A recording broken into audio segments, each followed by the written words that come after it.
Hello everyone, welcome to Trade. Today we're going to be seeing the Nifty and Banknifty levels for 14 September, Wednesday. We're going to start off with this news. It's reflecting on all the markets right now, where the US inflation has come higher than expected, and because of that, if you can see the Dow Jones chart, it's almost down about 800 points, had a huge gap down. And if we can just go to the chart, see, this is how the Dow Jones opened, and it started falling on a daily chart. We have a nice big red candle, and the way the sell-off has come, right, I think we could slip some more. Let me turn off all this. See, with this gap down, almost like 3 days of price action is just taken down in just one move with this news, right? So the last time when this news came, inflation was okay, the market went higher, but this time the market looks like it's not taking it in the right way. And if we come another 200 points closer to this trend line, right, almost 3 days of up move just taken out in one candle. And that's the power of a falling market.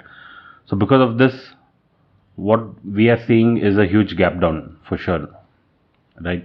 Unless something drastic happens, if we get a recovery, maybe we'll get a gap up or a flat opening, but it doesn't look like it, because you check any global markets and any of the global entity that's trading right now, everything is falling down like in huge red. So because of this, we are getting a huge gap up. SGX Nifty showing 240 points. This might even increase over the night. Let me just refresh. From the time we started, it is hovering about 240 points. So if it is 300 points means, then in Bank Nifty we'll easily get about 600, 900 points gap down. So let's see how the trade went today and what we can do if we get this huge gap down. Firstly, if we get a huge gap down, most likely we might not have a good trending day, but we'll see what are the levels that we can trade on. Now, just for a trade review of what happened today. So today, most of the time we remained in the first 15-minute range, right? Then, and in my this mid-market review, I've just started it from this week. This mid-market review, I'll keep doing it as long as possible. If anybody likes this mid-market review that I do, please like those videos. In that video, we did see that if we are in this range, that is the first 15-minute range, if we break out of this trend line, we could touch this R1.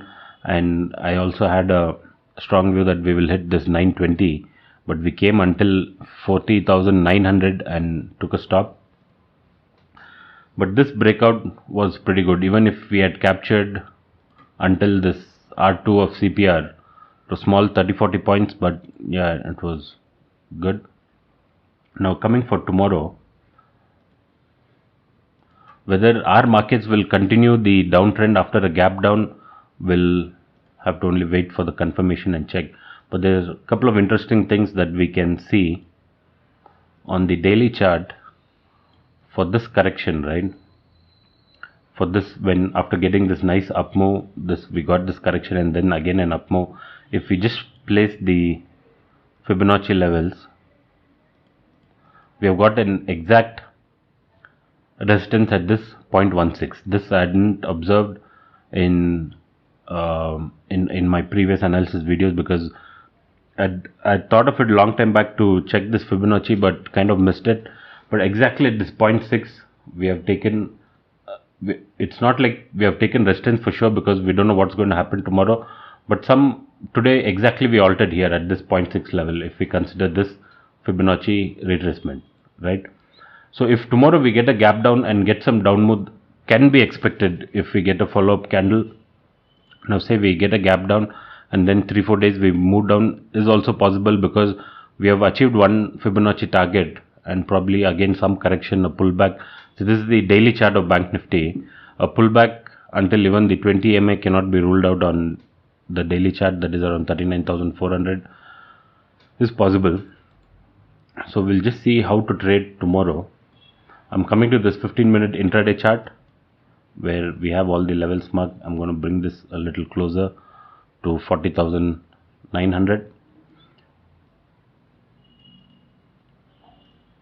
So with this huge gap down, the best thing to do, this is a 15-minute chart of Bank Nifty. Now say we Currently it is 240. So we'll just see for the current scenario, if we get about 500 or 600 points gap down, there is some support. The plan should be immediately not take a short. We might open closer to this level, 40,500 or somewhere in this range, 40,400. See, there is some, even though if the first candle say comes and in the first 15-minute candle is red, we come down suddenly on 200, 300 points. This level is where we can get a small bounce, 40,200. Right, so watch out for this. We are not going to buy calls in this bounce. That will not be our plan, but some bounce is expected. So wait for a bounce and then retest of any of the CPR levels or the support or the EMAs, and then if you get a nice bearish signal, then we can take a shot if that works out. But less likely, see, this is a known news and it is, the fall is coming, right? It's not like an unexpected news that came in out of a sudden. So known in the sense people were anticipating this. So very less likely we'll get a gap down and continuously fall another 600, 400 points in the first candle itself. We have seen that happening many times, but very less likely that is going to happen. If that happens, again, there won't be any trade. In case we get a much bigger gap down than expected, say about 800 or 1000 point, the support level will be 40,000, this area. And a small intraday bounce will come from here. We're not going to trade that bounce unless we get some good solid confirmation.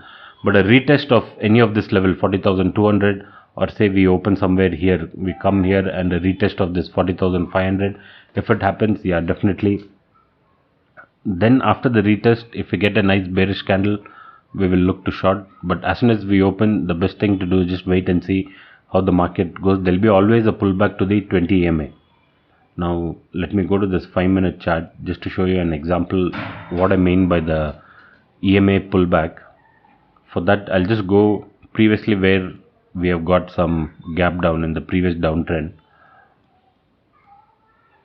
Now this is not to show that exactly this is going to the same thing is going to happen tomorrow, but we can expect, just to show an example like what I mean by the wait for the pullback is something like this. See, this is a 5-minute chart of Banknifty somewhere in June. When we got this gap down, see, the first candle was red. Now a lot of people, if we retailers take a position after the first candle, this move we won't be able to sustain. We moved from 35,000 to 34,100. This 100, 200 points, definitely in whatever we take, there will be loss, right? So wait for this kind of a pullback, see if we get a nice short signal, and then retest of the 20 EMA or 50 EMA. And then this is on 5-minute chart. Maybe we can even the 15-minute chart will be down, right? Will be away from all the EMAs. So wait for that pullback, nice retest, and then see if we can short. That is a plan in that will be our plan in both Nifty and Banknifty. See, since this is going to be a very big gap down, we won't be able to like predict the levels. So, but all these levels marked will work good, I'm sure. If we get a gap down in this region, maybe we'll come here, get a small bounce, and then if this level breaks 40,200, we can short. The same thing over here. If we get a gap down somewhere close to 40,000, probably a small bounce from here, and then if this level breaks, right, that is around 40,000, probably will come and fill this gap, that which is around 39,500. So if this downtrend comes, this gap fill is for sure. Now say we get a nice entry, we get a retest as expected, we get a gap down, a small retest, we take a short. Now for some reason tomorrow itself we come and fill this gap. This is the place where we should be taking our profits, because the gap boundaries act as support and resistance. So this is the plan for tomorrow. Let's see how it goes, and the best thing to do is just wait for a pullback and then take a trade. If we get a short position, we'll just wait and see, and I'll just give a small update tomorrow in the mid-market review as well.